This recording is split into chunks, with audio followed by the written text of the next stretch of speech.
Proses seleksi jabatan Sekretaris Daerah, Sekda, Kota Makassar resmi dimulai sejak pada 24 Maret 2025 kemarin.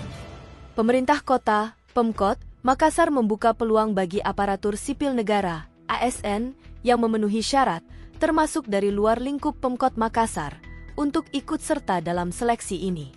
Wali Kota Makassar, Munafri Arifuddin, menegaskan bahwa seleksi terbuka ini telah mendapatkan rekomendasi dari Kementerian Dalam Negeri, Kemendagri, dan harus segera dilaksanakan.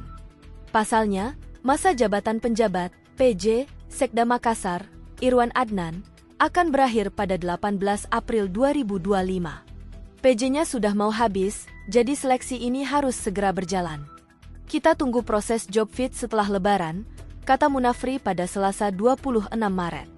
Munafri menegaskan bahwa seleksi ini benar-benar terbuka dan tidak ada kandidat yang didorong secara khusus oleh Pemkot.